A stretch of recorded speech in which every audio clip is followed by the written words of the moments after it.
America और Israel की जो आपस में यानी कि ईरान के साथ कशीदगी है वो ताज़ा तरीन अपडेट आपके सामने रखते हैं। चलो देर ना हो जाए, ये अपडेट देखते हैं। निगाहे फख्र में शान सिकंदरी क्या है? निगाहे फख्र में शान सिकंदरी क्या है? फिराज की जो गदा हो वो केसरी क्या है? पुतों से तुझको उम्मीदें, खुदा से ना उम्मीदी। पुतों से तुझको उम्मीदें, खुदा से ना उम्मीदी। मुझे बता तो सही और काफिरी क्या है? अमेरिका और इजराइल ने झाल मंजीरा लेकर पूरी दुनिया में ईरान के खिलाफ हमले के लिए बहाना बनाना शुरू कर दिया। ईरान के खिलाफ खूब बयानबाजी की, ईरान के खिलाफ खूब माहौल बनाया, ईरान को पूरी दुनिया के लिए खतरा बताया। यहाँ तक कि अमेरिका और इजराइल ने खुद के लिए भी बहुत बड़ा खतरा बताया। पर पूरी दुनिया को यह मालूम है कि अमेरिकी किसी भी इलाके पर कब्जा करने के लिए सालों साल तक यही माहौल बनाता है। अमेरिका के कई लीडर आए और गए, कितने तो मर गए, पर इजराइल को सिर माथे पर बिठा कर रखा। पर इतना तो है कि हर मुल्क को अपना गुलाम बनाना ही अमेरिकी पॉलिसी का हिस्सा रहा है। जो झुक जाता है उस पर अमेरिका बहुत खुश रहता है, जो नहीं झुकता या तो मुल्क बर्बाद होता है या तो वहां मिलिट्री एक्शन लेता है, आम लोगों को मारकर दबाव बनाता है। अगर दोनों ही काम नहीं चला तो मुल्क में बगावत कराता है। ईरान के साथ लंबे वक्त तक अमेरिका और इजराइल यही काम करते आ रहे हैं, पर उन्हें बड़ी कामयाबी नहीं मिली। ये बहुत ही खुश होकर 28 फरवरी को यहाँ पर अचानक ही हमला करते हैं। एक तरफ बातचीत और पीठ पीछे हमला करके अमेरिका और इजराइल ने साबित कर दिया कि गद्दारी इसके खून में है, धोखेबाजी इसकी नस नस में है, मकारी इनकी पॉलिसी में है। लिहाजा जब जंग छिड़ चुकी है तो उन्होंने उम्मीद ही नहीं की थी कि ईरान 3 हफ्ते से ज्यादा वक्त गुजर जाने के बाद भी मोर्चे पर डटा रहेगा। अमेरिका के पांव कांप रहे हैं, कदम डगमगा रहे हैं और अब पीछे हटने के अलावा कोई दूसरा रास्ता भी नहीं है। ईरान को बैकडोर से मनाने की कोशिश भी हो रही है, पर ईरान कह रहा है कि कोई बात नहीं होगी। ईरान कह रहा है कि तुम्हें जंग का शौक था, आओ और हमसे लड़ो। तुम जंग करने आए हो तो सिर्फ जंग करो, हम तुम्हें पीछे हटने देंगे ना आगे बढ़ने देंगे। जहां हो वहीं पर मार मार कर तुम्हें कुत्ता बना देंगे। और आज जब हर तरफ से अमेरिकी सदर डोनाल्ड ट्रंप की घनघोर बेइज्जती हो रही है, हर तरफ से भारी बेइज्जती हो रही है, तब डोनाल्ड ट्रंप ईरान में दाखिल होने के लिए अपनी पूरी अस्करी ताकत लगा रहे हैं, ताकत का इस्तेमाल करने जा रहे हैं, मिलिट्री फौज उतारने जा रहे हैं और उसके लिए उन्होंने एक बहुत बड़ा लश्कर ईरान के लिए रवाना कर दिया है, जो जल्द ही ईरान के करीब पहुंच जाएगा, जिसका इंतजार ईरान जंग की शुरुआत से ही कर रहा है। ईरान शुरू से ही कह रहा है कि चलो जल्द फौज लेकर आओ और हमारी फौज से मुकाबला करो। अब अमेरिका के लिए सबसे बड़ी मुसीबत यह है कि ईरान ने इन 40 सालों के दौरान अपनी अस्करी कुव्वत में इतना इजाफा कर लिया कि लाखों की फौज खुद ईरान के पास है। इसके अलावा मिडिल ईस्ट में उसके फौजी पार्टनर ग्रुप पहले से ही अलग अलग मोर्चों पर तैनात है। जिस भी इलाके से अमेरिका गुजरना चाहेगा, ईरान की हिमायत में मौजूद हिजबुल्लाह, अंसारुल्लाह, कताइब हिजबुल्लाह जैसे कई ग्रुप अमेरिका के ग्राउंड ऑपरेशन को नाकाम करने के लिए पहले से ही तैनात हैं। और ये भी हो सकता है कि समंदर में ही उनको ठोक पीट कर बराबर कर दें। ये भी हो सकता है कि अमेरिका की तारीख में सबसे ज्यादा अमेरिकी फौजी ईरान से लड़ते हुए मारे जाएं और कहीं ऐसा भी ना हो कि यही समंदर अमेरिकी फौजियों का कब्रिस्तान बन जाए। अमेरिका ने एक बड़ा कदम उठाते हुए कैलिफोर्निया के सैन डिएगो से यूएसएस बॉक्सर वॉरशिप ग्रुप के साथ तकरीबन 2500 मरीन के साथ मिडिल ईस्ट की तरफ रवाना कर दिया है। यानी एक बहुत बड़ा लश्कर इस वक्त ईरान के खिलाफ अमेरिका रवाना कर चुका है। इस लश्कर में 3 बड़े वॉरशिप शामिल हैं, USS Boxer, USS Comstock, USS Portland. इन पर तकरीबन 2000 फौजी सवार हैं। इससे पहले ये फौजी इंडो पैसिफिक रीजन के लिए तय किए गए थे, लेकिन अब इसे फारस की खाड़ी की तरफ रवाना कर दिया गया। इसमें यूएसएस ट्रिपोली जैसे बड़े समंदरी बेड़े भी शामिल हैं, जो बताने के लिए काफी हैं कि अमेरिका एक लंबी जंग की तैयारी कर रहा है, क्योंकि ईरान में जिस तरह से उससे मार पड़ी है उससे डोनाल्ड ट्रंप बहुत भारी बेइज्जती महसूस कर रहा है।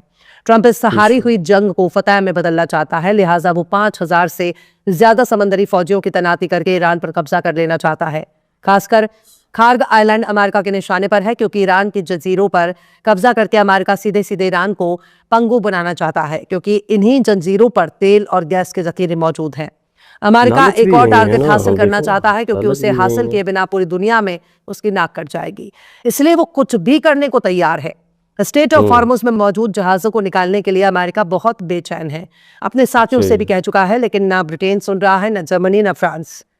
सबने साफ मना कर दिया है। मगरबी साथियों से हिमायत न मिलने की वजह यह है कि डोनाल्ड ट्रंप ने भारी भरकम टैरिफ लगाकर अपने ही साथियों से रिश्ते खराब कर लिए हैं।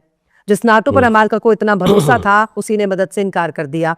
यूरोपियन यूनियन ने साफ कह दिया है कि ये लड़ाई डोनाल्ड ट्रंप की है। यूएसएस जैसे जंगी बेड़े, F-35B फाइटर जेट हेलीकॉप्टर और MV 22 ऑस्प्रे जैसे जहाज ले जा सकते हैं। इसमें करीब 2500 मरीन होते हैं और वे लिमिटेड ग्राउंड ऑपरेशन के लिए बनाया गया है। यूएसएस बॉक्सर 18 मार्च को कैलिफोर्निया से रवाना हो चुका है और यूएसएस ट्रिपोली के साथ मिलकर फारस की खाड़ी पहुंचेगा। ईरान ने अमेरिका और इजराइल के हमलों के जवाब में स्ट्रेट ऑफ हार्मुज को बंद कर दिया है और अपने पसंदीदा मुल्कों को ही गुजरने की इजाजत दी है। ईरान ने अमेरिका के यूएसएस अब्राहम लिंकन और यूएसएस जेराल्ड और फोर्ड को भी अपनी ताकत दिखाते हुए पीछे हटने पर मजबूर कर दिया है। अमेरिका के डिफेंस सिस्टम को भी काफी नुकसान पहुंचा है। मिडिल ईस्ट में अमेरिका के पहले से ही 40,000 से ज्यादा फौजी तैनात हैं और ईरान के जवाबी हमलों में जख्मी होने वालों की तादाद अभी तक सामने नहीं आई है। अगर अमेरिका खार्ग जजीरे पर कब्जा कर लेता है तो ईरान के ऑयल सप्लाई पर बहुत बड़ा असर पड़ेगा, क्योंकि यही जजीरा उसकी इकोनॉमी की रीढ़ है। ईरान पहले ही कह चुका है कि कोई भी जमीनी कार्रवाई पूरी जंग बन जाएगी। उसके पास एंटी शिप मिसाइल ड्रोन और समंदरी माइंस मौजूद हैं, इसलिए वहां उतरना आसान नहीं होगा। ईरान अपनी आवाम को एकजुट कर सकता है और वैसे भी ईरानी कौम में लड़ने का जज्बा कूट कूट कर भरा है। उन्हें हराना फिलहाल अमेरिका और इसराइल के बस की बात नहीं है, क्योंकि वो कौम शहादत का ख्वाब लेकर उठती है। उसके दिल में मौत का कोई खौफ नहीं होता और इस्लाम में शहादत का बहुत बड़ा मर्तबा है। लिहाजा ये जंग अमेरिका और दुनिया की तारीख बदल कर रख देगी। दुनिया भर में अमेरिका ऐसे बहाना बनाकर दूसरों पर हमला करता है। झूठ और फर्जीवाड़े की बुनियाद पर कहानी बनाने में अमेरिका बड़ा माहिर है, लेकिन उसका केवल एक ही मकसद है, वो तेल और गैस वाले इलाकों पर कब्जा करता है। इसके लिए जरूरत पड़ने पर आतंकी संगठन भी बनाता है। मुस्लिमों को खौफजदा करने के लिए आतंकियों से उनका कत्ल करवाता है। अपने ही बनाए आतंकियों को इस्लामिक आतंकी कहता है। अमेरिका को वियतनाम से सबक लेना चाहिए। अमेरिका को अफगानों से सबक सीखना चाहिए। अमेरिका को गजा से सबक लेना चाहिए। अमेरिका को ईरान से दोस्ती करनी चाहिए। पर सबसे खराब किरदार अरब के देशों का है, जिन्होंने अपनी सरजमीन को अमेरिका और इजराइल के लिए खोल रखा है। गद्दार तलाशने के लिए कहीं और जाने की जरूरत नहीं है। अरब के बादशाही अमेरिका और इजराइल के एजेंट के तौर पर पहचान बना चुके हैं।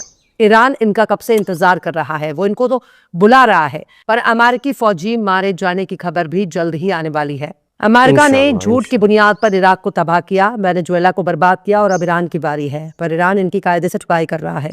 उम्मीद है कि ऊंट जल्द ही पहाड़ के नीचे आने वाला है। बहरहाल चलते चलते आखिर में साहिर लुधियानवी ने भी क्या खूब फरमाया है। हम अमन चाहते हैं मगर जुल्म के खिलाफ। हम अमन चाहते हैं मगर जुल्म के खिलाफ।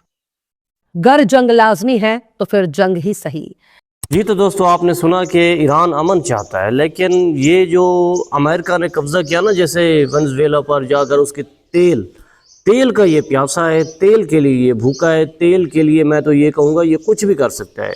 पहले वेनेजुएला अफ़गानिस्तान पे ऐसे कब्ज़े किए, ड्रामेबाजी की, अफ़गानिस्तान से शिकस्त हुई। अब इंशाअल्लाह आप देखते रहे, जल्द और जल्द ईरान से भी ये शिकस्त से ही दुश्वार होगा।